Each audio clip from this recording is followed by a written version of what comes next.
बहू को अनोखा सबक। नमस्कार दोस्तों, सानिया वॉइस स्टोरी चैनल में आपका स्वागत है। तो दोस्तों, आज की कहानी है बहू को अनोखा सबक। मीरा चिल्लाते हुए कहती, रेखा जल्दी से अपने कमरे से बाहर आओ। ये तुमने मेरे कपड़ों के साथ क्या किया है? तुम्हें एक काम में ढंग से करना नहीं आता है। मेरे सारे कपड़े खराब कर दिए। बाजार जाने से पहले मैंने तुमसे कहा था रंगीन कपड़ों को अलग बाल्टी में धोना और सफ़ेद कपड़ों को अलग बाल्टी में धोना, लेकिन तुमने सारे कपड़े इकट्ठे बाल्टी में धुल दिए। रंगीन कपड़ों का कलर मेरे सफ़ेद कपड़ों में लग गया है। इतने महंगे महंगे कपड़े बर्बाद कर दिए तुमने। एक काम भी ढंग से करना नहीं आता है। भाभी के चिल्लाने की आवाज़ सुनकर रेखा भागी भागी कमरे से बाहर आती है। क्या हुआ भाभी? मैंने क्या कर दिया? अब आप गुस्सा क्यों हो रही हो? अब भाभी, बाजार जाने से पहले आप जितने भी काम बताकर गई थी मैंने सारे काम कर दिए। देख लो, रसोई भी साफ कर दी है, बर्तन भी धुल दिए, घर का पूरा पानी भर दिया है, फ्रिज में पानी की बोतल लग दी है और आपके कपड़े भी धुल दिए हैं। ओ महारानी, कपड़े तो धुल दिए हैं, पर ये देखो मेरे सारे कपड़े इकट्ठे धुल दिए हैं। सबका रंग एक दूसरे पे छूट गया है। भाभी की बात सुनकर रेखा सकपका जाती है। कहती है, भाभी मैंने तो आपके कपड़े अलग अलग बाल्टी में ही धुले थे। बस तार पर डालने के समय ही सारे कपड़े इकट्ठे रखे थे। उसी समय कपड़ों का रंग एक दूसरे से उतर गया होगा।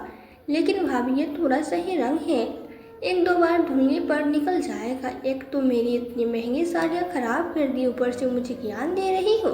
भाभी, अगर आपको मेरे हाथ से धुले कपड़े पसंद नहीं आते तो आप अपने लिए कपड़े खुद ही धो लिया करो।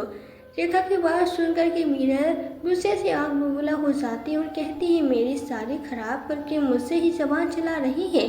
अभी देखती हूँ तुझे। यह कहकर मीरा रेखा के ऊपर बाल्टी में रखा हुआ सारा पानी उड़ेल देती है और रेखा का हाथ पकड़ के पीछे की तरफ मरोड़ देती है। रेखा के हाथ से बहुत तेज दर्द हो रहा था। वो कराते हुए कहती है, भाभी तेरा मेरा हाथ छोड़ो, बहुत तेज दर्द हो रहा है। रेखा के कराने की आवाज़ सुनकर उसके पिता किशोर जी कमरे से निकल कर आए और अपनी बेटी के हाथ छुड़ाते हुए कहते हैं, बहू ये क्या कर रही हो? रेखा का हाथ इतनी तेज से क्यों पकड़ा हुआ है? छोड़ो, उसका हाथ लग रही है। उसके हाथ में ऐसा भी क्या कर दिया उसने जो तुम उसका हाथ मरोड़ रही हो? तुम्हें पता नहीं पिताजी, तुम्हारी बेटी से एक काम भी नहीं बनता। कुछ भी काम करने के दो सारे काम बिगाड़ के रख देती हैं। बहू, अभी उसकी उम्र ही कितनी है? मात्र 15 वर्ष, और उस पर भी वो बिन माँ की बच्ची है, नादान है। तुम तो समझदार हो, कम से कम तुम तो उसके साथ इस तरह का व्यवहार मत किया करो। मीरा चिल्लाते हुए कहती है, आप तो बीच में मत ही बोलिए पिताजी, आपकी बेटी कोई नादान वादान नहीं है।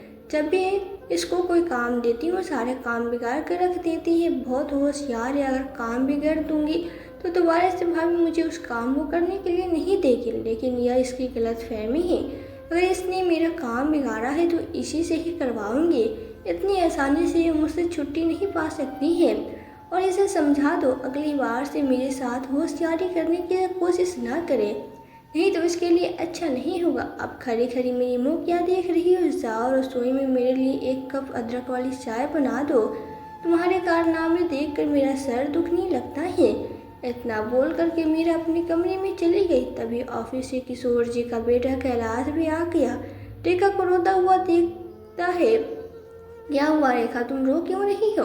क्या तुम्हारा आज का पेपर अच्छा नहीं गया? नहीं भैया, मेरा पेपर तो बहुत अच्छा गया है।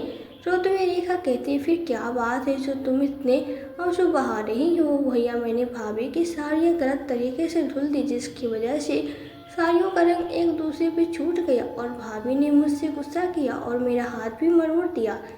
लास्ट अपनी बहन रेखा का हाथ देखता है, पूरे हाथ पे उंगलियों के छाप बने हुए हैं, जिसे देखकर उसे अपनी पत्नी मीरा पे बहुत गुस्सा आता है। तभी मीरा भी कमरे से बाहर आती हुई कहती, देखो पिताजी, तुम कह रहे थे कि तुम्हारी बेटी छोटी है, बहुत सीधी सादी, अपने भाई के आते मेरी शिकायत लगा दी है। छोटी नहीं, बहुत खोटी है। अगर इतनी ही सीधी सादी होती तो अपने भाई से मेरी शिकायत ना करती।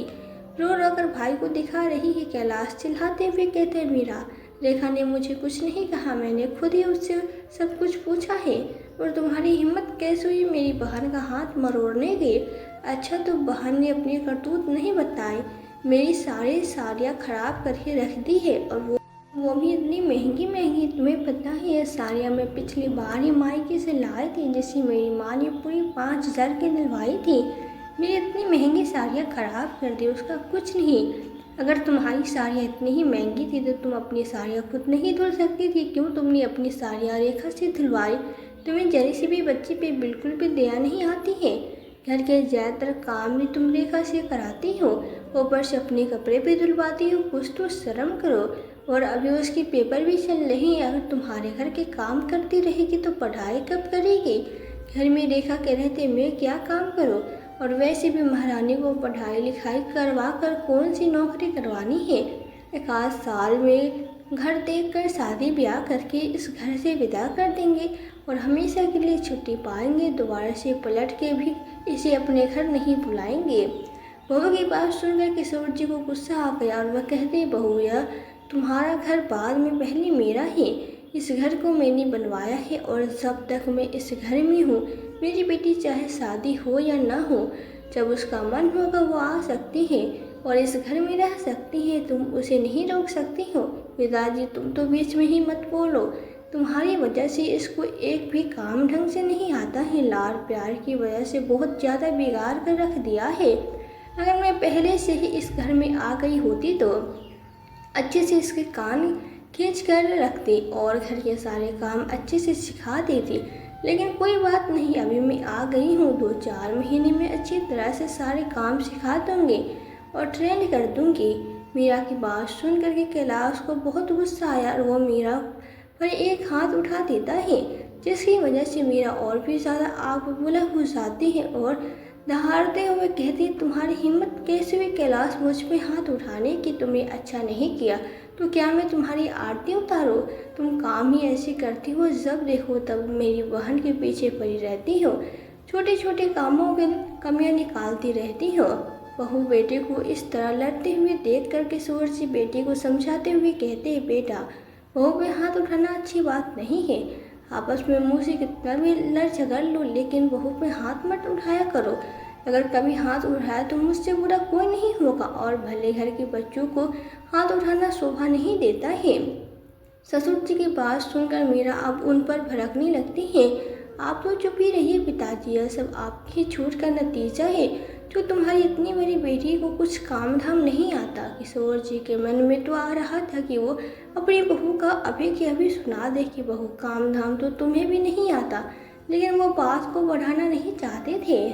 ये चुपचाप से अपनी बेटी रेखा का हाथ पकड़ कर कमरे में ले गए और उसके हाथ में थोड़ा सा नारियल तेल लगा दिया।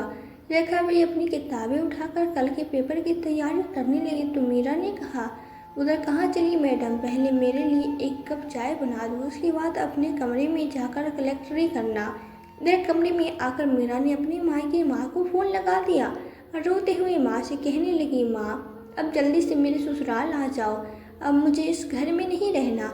आज तो सारी हद पार हो गई। तुम्हारे दामाद ने मेरे ऊपर हाथ उठा दिया है, अब मैं इस घर में नहीं रह सकती। मीरा की बात सुनकर के दूसरी तरफ फोन पर उसकी माँ अर्चना जी भड़कते हुए कहती है, क्या बेटा दामाद जी ने तुम्हारे ऊपर हाथ उठाया है? वो ऐसा कैसे कर सकता है? या उसने तुम्हारे साथ अच्छा नहीं किया? मेरे फूल से बच्चे के ऊपर हाथ उठाया। तुम चिंता मत करो, अभी तुम्हारे पिताजी को ससुराल भेजती हूँ, अब वही आके समझाएंगे, सब देखेंगे। अर्चना जी अपने पति रामानंद जी के पास जाकर रोते हुए कहती है, जल्दी से बेटी के ससुराल जाओ, आज उसके घर में बहुत बड़ा झगड़ा हुआ है और तो और मेरे फूल से बच्चे के ऊपर दामाद जी ने हाथ भी उठा दिया है। मुझे बड़ी घबराहट हो रही है। इतना सुनते ही रामानंद जी गुस्से में तमतमा गए और अपनी गाड़ी निकालकर तुरंत बेटी के घर के लिए चल दिए। पिता को देखते ही मीरा अपने कमरे से आई और गले लगकर फूट फूट के रोने लगी। रामानंद जी की आवाज़ सुनकर किशोर जी अपने कमरे से निकल कर आए। समधि जी को सामने देखकर कहते, अरे समधि जी आप अचानक कैसे आए? आइए कमरे में बैठिए, बैठकर बात करते हैं। तलब आवाज़ में रामानंद जी कहते हैं, अब कहने सुनने को क्या रह गया है किशोर जी? मुझे तो लग रहा था कि मैंने अपनी बेटी की शादी एक शरीफ घर में की है, जहाँ पर बहू बेटियों की बहुत इज्जत की जाती है, लेकिन मैं गलत था। आप लोग तो मेरी बेटी के साथ मारपीट कर रहे हैं, यह तो मेरे बर्दाश्त के बिल्कुल बाहर है। और रहा कहाँ है आपके सपुत्र? जरा उन्हें भी सामने बुलाइए, उनसे भी हमें कुछ सवाल करने हैं। किशोर जी समधी जी से कहते आप शांत हो जाइए और पास में बैठी अपनी बेटी रेखा को कहते हैं बेटा अंकल जी के लिए चाय नाश्ता बनाकर ले आओ। रेखा रसोई में सबके लिए नाश्ता बनाने चली जाती है। इधर मीरा के घड़ियाली आंसू बंद हो ही नहीं रहे थे और उन आंसुओं को देखकर रामानंद जी का गुस्सा बढ़ता ही जा रहा था। बेटा तुम चिंता मत करो, तुम्हारा बाप अभी जिंदा है, मेरे जी में कोई हाथ भी नहीं लगा सकता। क्या समझ रखा है तुम्हारे ससुराल वालों ने बेटी का ब्याह कर दिया तो क्या उसको छोड़ दिया? उसके सुख दुख में मुझे कुछ लेना देना नहीं है। मीरा को मैंने बहुत लाड प्यार से पाला है, मैं तो उसे इस तकलीफ में नहीं देख सकता हूँ। क्या समझ रखा है तुम्हारे ससुराल वालों ने कि वो तुम्हारे साथ कैसा भी व्यवहार करेगा और मायके वाले कुछ नहीं कहेंगे? जल्दी से अपना सामान लगाओ और मेरे साथ अपनी मायके चलो। तुम्हें उधर रहने की बिल्कुल भी ज़रूरत नहीं है। तुम्हारे माँ बाप अभी जिंदा है। कैलाश कहता है पिताजी आप ये सही नहीं कर रहे हैं, आपने केवल अपनी बेटी की बात सुनी है, हमारी बात तो सुन ही नहीं है। एक तरफ बात सुनकर फैसला ले रही हैं। मुझे तुम्हारी कोई बात नहीं सुननी है। अब सुनने देखने को क्या रह गया है? मैं अपनी बेटी को अपने घर वापस ले जा रहा हूँ। बेटी को इस घर में ब्याया था, बेचा नहीं था जो तुम लोग उसके साथ कुछ भी व्यवहार करोगे। चलो बेटी अपना सामान लेकर आओ और कार में रखो, मेरे साथ अपने घर चलो।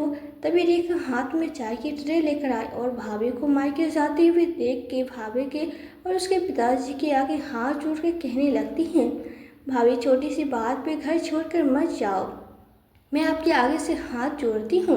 अब आगे से कभी कोई गलती नहीं होगी। आपसे घर के सारे काम सीख जाऊंगी। क्या करूँ, माँ नहीं थी तो बहुत से काम सीख नहीं पाई। ज़्यादातर घर के काम पापा और भैया ही करते थे, बहुत ज़रूरी होता तो ही मुझसे घर के काम कराते थे। लेकिन जब से आप आई है तब से मैंने घर के बहुत से काम सीख लिए हैं। आगे भी आपसे बहुत सारे काम सीख लूँगी। मीरा रेखा को धक्का देते हुए कहती है पहले घर में बवाल करती हो और बाद में हाथ जोड़ के सबके सामने माफ़ी मांग कर दिखावा करती हो।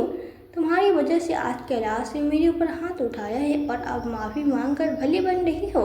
हट जाओ मेरे रास्ते से, आज तो मैं किसी की कीमत पे नहीं रुकूंगी। किशोर जी बहू की बातें सुनकर उसके पिता को समझाने की कोशिश करती हैं। रामानंद जी बच्चों की बातें बच्चों को ही निपटाने दीजिए, हम बड़ों को बीच में पड़ने की ज़रूरत नहीं है। पति पत्नी का मामला ही आपस में निपटा लेंगे, हम दोनों को बीच में नहीं पड़ना चाहिए। रामानंद जी एक बात नहीं सुनते और अपनी बेटी को घर वापस ले आए। घर आते ही मीरा माँ के गले लगकर लिपट कर रोने लगी। बेटी का ऐसा हाल देखकर अर्चना जी कहती है हम तुम्हारे ससुराल वालों को छोड़ेंगे नहीं, देखो मेरे फूल से बच्ची का क्या हाल कर दिया है। पास में खड़ी हुई अपनी बहू से कहती है तुम इधर खड़ी खड़ी क्या देख रही हो, मेरी बेटी ससुराल से इस हाल में आई है, जल्दी से उसके लिए कुछ ठंडा बना कर लाओ। अर्चना जी की बहू अनीता सभी को शरबत देने की बात कहती हैं माँ जी आपको इस तरह से दीदी को घर पर नहीं बुलाना चाहिए था। घर परिवार में छोटे मोटे झगड़े तो चलते रहती हैं, लेकिन इसका मतलब यह नहीं कि ससुराल में कोई छोटी मोटी लड़ाई हो तो मायके आकर बैठ जाओ, ये तो बात सुधरने की जगह और बिगड़ जाते हैं। अनीता की बात सुनकर अर्चना जी बहू पे भड़क जाती हैं। पास में बैठे हुए अपनी बेटी से कहती हैं तुम्हारी पत्नी बहुत जवान चलने लगी है, इसको कमरे में लेकर जाओ। मैंने अपनी बेटी को अपने घर पर बुलाए हैं और सभी हम दोनों माता पिता अपनी बेटी को अपने पास रखने में सक्षम हैं, तो तुम्हें बीच में बोलने की आवश्यकता नहीं है। तुम्हें क्या लगता है हम बेटी को ऐसे ससुराल में मरने देते क्या? अर्चना जी का बेटा कहता है माँ, और छोटी मोटी बात पे मायके चले आना अच्छी बात नहीं है। ससुराल में कुछ लड़ाई झगड़ा हो जाए तो हमें उधर ही आपस में सुलझाना सीखना चाहिए, बार बार मायके वालों को बीच में नहीं लाना चाहिए, नहीं तो बात बिगड़ जाती है। बेटे की बात सुनकर रामानंद जी बेटे से गुस्सा होते हुए कहते नालायक, तू तो अपनी बीवी का गुलाम है, उसी का ही भाषा बोलता है, और अगर मैं अपनी बेटी को अपने घर लेकर आ जाऊँ तो मुझे भी पेंशन मिलती है, अपने पैसों के दम पे अपनी बेटी को रख सकता हूँ, तुमसे बेटी के लिए पैसे नहीं मांगता। माँ बाबू जी की बात सुनकर बेटी को समझ आ जाता है कि तीनों में से कोई भी हमारी बात नहीं सुनेगा, इसलिए वो कमरे में चला जाता है। अर्चना जी अपनी बहू से तमतमाते हुए कहती है अब रसोई में जाकर खाना बनाओगी या हमारे सर पे खड़े होकर बस बातें ही सुनती रहोगी? मेरी बेटी भूखी प्यासी आई है, उसके लिए खाना बनाओ। मेरी बेटी को कटहल की सब्जी और दम आलू बहुत पसंद थे, आज उसी की पसंद का खाना बनेगा। बाद में उसे सेवई की खीर जरूर बनाना। मीरा को मीठे में सेवई की खीर बहुत पसंद थी। मीरा माँ से कहती, देखो माँ, मेरे आने से भैया भाभी का कैसे मुंह बन जाता है। बेटा तू चिंता मत कर, अभी तेरे माँ बाप जिंदा है, तू भैया भाभी की तरफ कभी देखने की ज़रूरत ही नहीं है। बेटा तू एक काम कर, जब से तेरी भाभी खाना बना रही है तू आराम कर ले, बहुत थकी हुई लग रही है। पता नहीं मेरी बेटी से ससुराल में क्या का काम कराते थे, वो लोग मीरा कमरे में सो जाती हैं।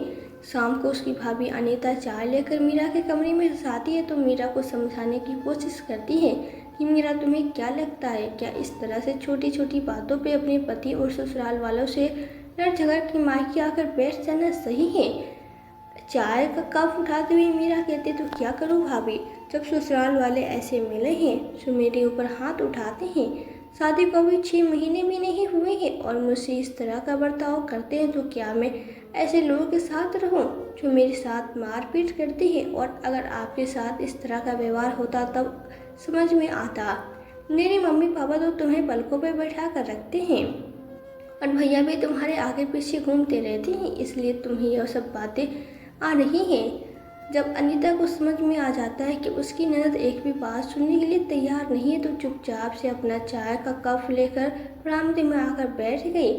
शाम के समय मीरा और उसके माता पिता आपस में बात कर रहे थे कि हम तुम्हारे ससुराल वालों को छोड़ेंगे नहीं और कैलाश को भी जेल की हवा खिलवा के रहेंगे। तभी मीरा की दादी जो कि अपने कमरे में लेटी हुई थी, उन्हें तो मीरा के आने की कोई खबर ही ना थी। दरअसल उनकी 2 दिन से तबीयत ठीक नहीं थी, इसलिए अपने कमरे में दवाई खाकर आराम कर रही थी। चाय पीने के समय जब कमरे से बाहर निकल कर आई मीरा को देखकर कहती हैं, अरे बेटा तुम कब आए? तो मीरा की माँ रोते हुए उन्हें सारी बात बता देती है। तो दुलारी जी अपनी बेटे रामानंद जी से गुस्सा होते हुए कहती है, यह तुमने क्या किया? जरी सी बात पे तुम बेटी को अपने घर वापस बुला लिया, यह तो तुमने सही नहीं किया। मेरी मानो तो मीरा को ससुराल वापस भेज दो। और रामानंद, तुम तो समझदार व्यक्ति हो, ऐसी बेवकूफ़ी कैसे कर सकते हो? अगर विवाहित लड़की को अपनी मायके बुलाकर रख लोगे तो लोग क्या कहेंगे और कब तक उसे अपने पास रखोगे? एक न एक दिन तो ससुराल भेजना ही है। अगर तुम बात नहीं बढ़ाना चाहते तो चुपचाप से उसे ससुराल वापस भेज दो। बात का बतंगर बनाने से कुछ नहीं होता है और उसे उसके ससुराल में खुलने मिलने का समय तो बात पे उसे मायके मत बुला लिया करो। अगर इस तरह से करोगे तो मीरा कभी अपनी जिम्मेदारियों को समझे ही नहीं। हर बार लड़ झगड़ के मायके आ जाए कि बिना वजह तुम्हें उसके ससुराल में दखल अंदाजी नहीं करनी चाहिए। हालांकि अर्चना जी इस बात पे राजी नहीं थे, लेकिन रामानंद जी को अपनी माँ दुलारी जी की बात ठीक लगती है। वे एक दूसरे दिन ही मीरा को उसके ससुराल छोड़ने चले जाते हैं। मीरा को देखकर किशोर जी बड़े प्रसन्न हो गए कि चलो बहू घर वापस आ गए। दूसरे दिन रेखा का पेपर था। रेखा का स्कूल बहुत दूर था। किशोर जी उसको मोटरसाइकिल से पेपर दिलाने ले जा रहे थे। सुबह जब उन्होंने अपनी बहू मीरा से कहा कि बहू जल्दी से 4 पराठे सेक दो, आज रेखा का पेपर है, खा पी कर समय से निकल जाएगी। ससुर की बात सुनकर मीरा भड़कते हुए कहती, मैं तुम्हारी नौकरानी नहीं हूँ जो तुम दोनों के लिए सुबह सुबह अपनी नींद खराब करके पराठे बनाऊंगी। और फिर तुम लोग यह उम्मीद बिल्कुल भी मत लगाना कि तुम लोगों के लिए इस घर में वापस आई हूँ। मैं सिर्फ और सिर्फ अपने पति के लिए वापस आई हूँ और उसी के काम करूँगी। तुम लोगों के इस घर में कोई काम नहीं करूँगी। आवाज़ सुनकर कैलाश अपने कमरे से बाहर आया और कहता, क्या हुआ पिताजी? बेटा मैंने बहू से 4 पराठे बनाने के लिए कहा तो बहू किशोर जी इतना ही कह पाए थे कि मीरा चिल्लाते हुए कहती, हाँ दोनों बाप बेटी एक जैसी हो। बेटे से तुरंत शिकायत लगा देती हूँ। पहले बेटी ने लगाई थी, अब आप लगा रही हो। तो क्या गलत कह रही थी? तुम लोगों के नौकरानी नहीं हो जी इस घर में आकर तुम लोगों के आगे पीछे काम करते रहूँगी और तुम लोगों को इशारे पे नाचते फिरो। मैं किसी के कोई काम करने वाली नहीं हूँ। जिसको पराठे खाने हैं जाकर के रसोई में खुद बना ले। कहीं बहू बेटे में इसी बात को लेकर फिर से लड़ाई झगड़ा न होने लगे। अभी कल ही तो बहू वापस आई है। ये सोचकर किशोर जी रसोई में पराठा बनाने के लिए आटा लगाने लगते हैं। मीरा के व्यवहार से गिलास पे झुसलाकर घर से बाहर निकलने लगा तो दरवाजे पे मीरा के भाई भाभी को देखकर खड़ा हो गया।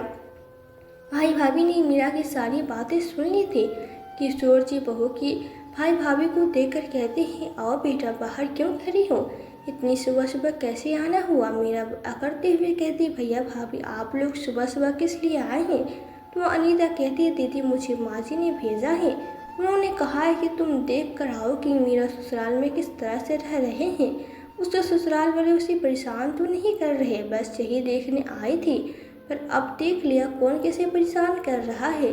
तुम्हारे कहने का क्या मतलब है भाभी, तुम्हें दिख नहीं रहा कि मेरे ससुराल वाले मुझे कितना परेशान करते हैं। इस बुढ़ी और रेखा की वजह से हम दोनों पति पत्नी में कितने झगड़े होते रहते हैं। ये दोनों नहीं चाहते कि हम दोनों एक साथ रहें, तभी तो कुछ न कुछ ऐसी बातें कर देते हैं जिसे कैलाश मुझसे गुस्सा हो जाता है। देख लिया मेरे ससुराल वाले मुझे कितना परेशान करते हैं, सुबह सुबह चाय नाश्ता बनाने के लिए बोल देते हैं, मेरी सारी नींद खराब कर देते हैं। मैं इन लोगों के साथ कितना एडजस्ट करके रही हूँ, रात में सारा काम करके सोई थी, मुझे इतनी जल्दी नाश्ता नहीं बनाया जाता। बैग से टिफिन निकालते हुए अनीता कहती, दीदी माँ ने तुम्हारे लिए आलू के पराठे भेजे हैं। दरअसल मीरा का ससुराल और मायका एक ही शहर में है। क्या भाभी, माँ ने आलू के पराठे भेजे हैं। टिफिन लेकर मीरा अपने कमरे में चली गई। मीरा का भाई कहता है, अरे मीरा, माँ ने बहुत सारे पराठे भेजे हैं, तुम सबके लिए हो जाएंगे, तो अपने कमरे में अकेले बैठकर क्यों खा रही हो, जबकि तुम्हारे ससुर जी रेखा को पेपर दिलाने ले जा रहे हैं तो उन्हें भी एक एक पराठा दे दो। नहीं भैया, मैं उन्हें अपना एक भी पराठा नहीं दूंगी, रसोई में ताला नहीं लगा पड़ा है, जाकर के खुद बनाकर खा ले। मीरा के व्यवहार को देखकर भाई भाभी दोनों ही बड़ी दुखी थे कि अगर इस तरह का मीरा का ससुराल वालों के साथ रवैया रहा तो वे ज़्यादा दिन तक अपने ससुराल में नहीं दिख पाएंगे, जबकि उसके ससुराल वाले बहुत अच्छे हैं, कैलाश का स्वभाव भी बहुत अच्छा है।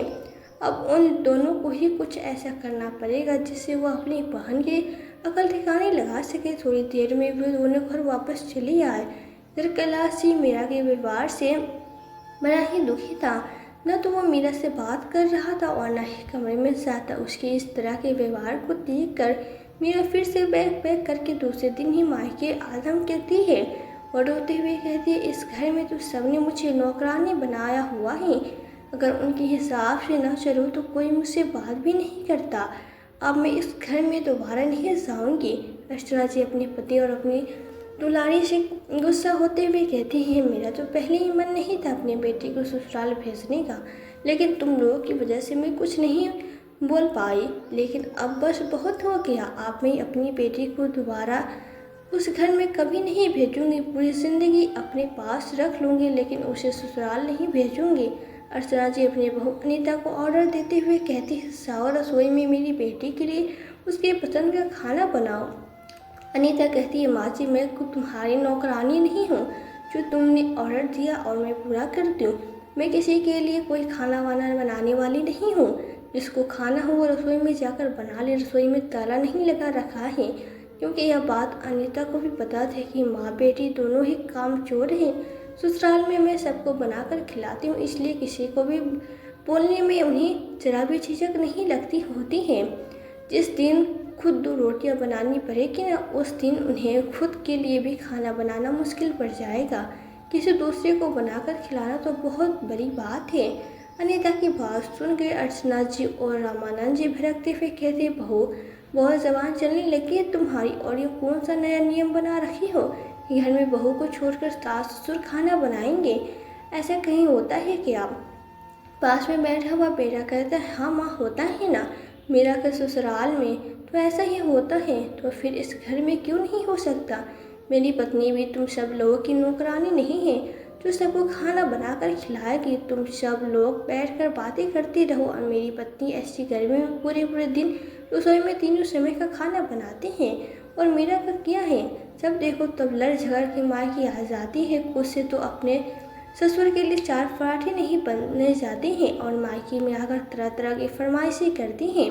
अब बस माँ, बहुत हो गया, मैं और मेरी पत्नी यह सब नहीं कर पाएंगे। अगर तुम्हारी बेटी को उसकी पसंद का खाना खाना है तो या तो मीरा खुद जाकर बना लिया या फिर आप बनाइए। मेरी पत्नी खाना नहीं बनाएगी। और हाँ, आज हम लोग बाहर मॉल घूमने जा रहे हैं, बाहर ही खाना खा कर आएंगे। आप लोग अपना खाना देख लीजिए। भैया भाभी के जाने के बाद मीरा को रसोई में खाना बनाना पड़ता है। जब तक मीरा घर पे ही रही तब तक भैया भाभी घर पे नहीं रुकते। कभी घूमने चले जाते तो कभी मायके चले जाते। अब ज़्यादातर घर के काम मीरा को ही करने पड़ते क्योंकि उसकी माँ के घुटनों में तो दर्द होता है। वो रसोई में ज़्यादा देर तक खड़ी होकर काम नहीं कर सकती है। और दादी भी बूढ़ी हो गई है। अनीता के मायके में शादी थी, वो 15 दिनों के लिए मायके चली जाती हैं। इन 15 दिनों में मीरा को घर के सारे काम करने पड़ते हैं। इधर तो वो अपने माता पिता से लड़ झगड़ के नहीं सकती थी या नहीं कह सकती थी कि रसोई में जाकर अपना खाना खुद बना लो। अर्चना जी और रामानंद जी को भी समझ में आने लगा कि उनकी बेटी की मीरा की वजह से उनके और मेरे बहू से रिश्ते खराब हो रहे हैं। जिस बहू बेटी ने 15 साल से कभी कुछ नहीं कहा, बहू बेटा हमारी सेवा कर रहे थे, आज उन्होंने भी हमारी सेवा करने से इनकार कर दिया है। जब अनीता 15 दिन बाद मायके से आई और उसे लगा कि मेरा अपने ससुराल नहीं जाएगी तो वह सास ससुर से कहती है कि उसने शहर के पास ही एक फ्लैट देखा है जहाँ पर हम दोनों रहेंगे। अब आपकी बेटी आपके साथ है, आपकी बेटी के साथ आराम से रहिए। वैसे भी ना तो आप लोगों को हमारी ज़रूरत है और ना ही आपकी बेटी को। आप दोनों एक दूसरे के लिए पर्याप्त है। बहू बेटी के घर से जाने की बात सुनकर अर्चना जी रामानंद जी परेशान होते हैं कि अगर बहू बेटा हमें छोड़कर चला गया तो बुढ़ापे में कौन देखेगा। जिस बेटी ने कभी पलटकर जवाब नहीं दिया वो भी आज घर छोड़ने के लिए तैयार है, वो भी सिर्फ बेटी के लिए। बेटी की वजह से दोनों लोग अपने कमरे में चिंतित बैठे थे। तभी दुलारी जी आती हैं और दोनों को समझाते हुए कहती है, मैं तो पहले ही कहती थी अपनी बेटी को इतना सर पे मत चढ़ाओगे, ससुराल जाकर के परेशान हो। घर में बहू को 15 साल हो गए, आज तक अनीता ने किसी को जवाब नहीं दिया। रसोई से लेकर बाहर तक के सारे काम बहू बेटे ही देखते हैं। हम लोग सिर्फ बैठकर खाते हैं और उसको आदेश देते हैं। तो क्या तुम्हारी बेटी का इतना भी फर्ज नहीं बनता कि वो ससुराल में अपने पति और ससुर को खाना बनाकर खिलाए। सास तो वैसे भी नहीं है और ननद कितने दिन की है, वो तो ससुराल चली जाएगी। जब तो तुम्हारी बेटी अपने ससुराल को अपना घर नहीं मानेगी तब तक उसकी यह हालत रहेगी और वो कभी सुखी नहीं रह पाएगी। मैं तो सोच कर परेशान हूँ कि मेरा अनीता के साथ 15 साल नहीं है, अपनी भाभी से ज़रा भी कुछ नहीं सीखे कि तरह से ससुराल में निवास चलाया जाता है, कैसे काम किया जाता है अपनी भाभी के साथ। उसने कभी यह काम नहीं कराया। ससुराल में बहू के क्या फ़र्ज होते हैं यह तो उसे सीख कर जाना चाहिए था।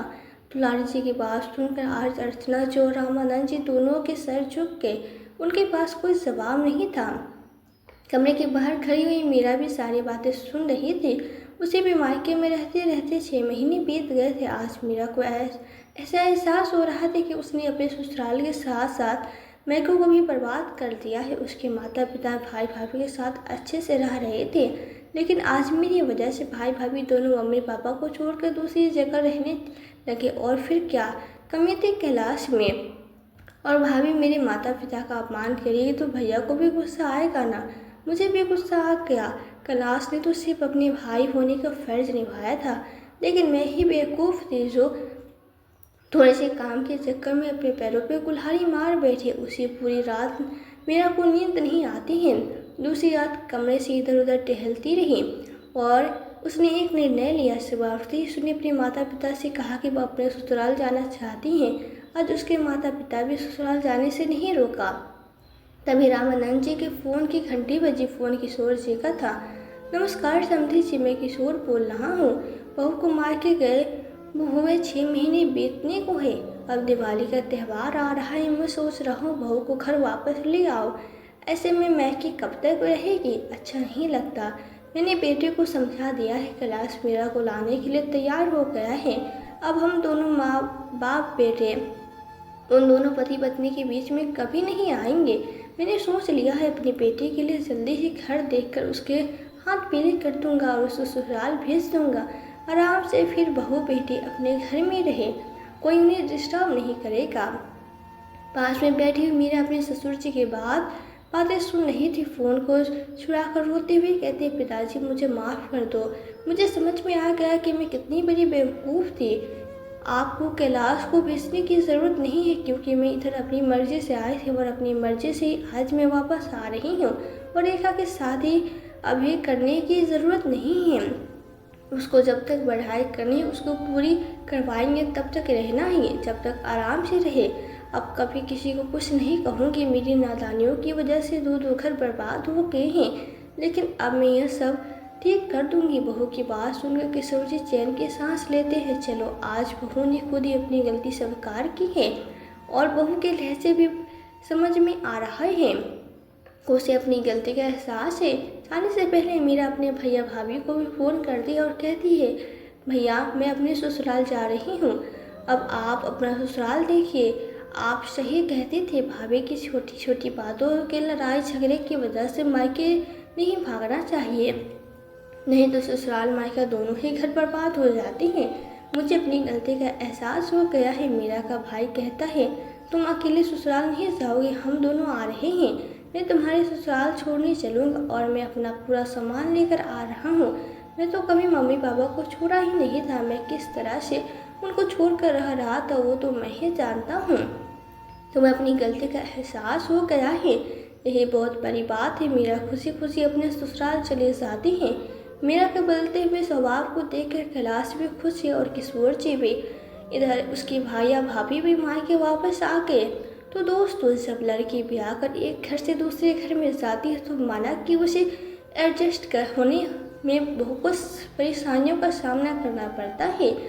एक घर से दूसरे घर जाना इतना आसान नहीं होता है, लेकिन रिश्तों को निभाने के लिए दोनों तरफ से कोशिश होनी चाहिए।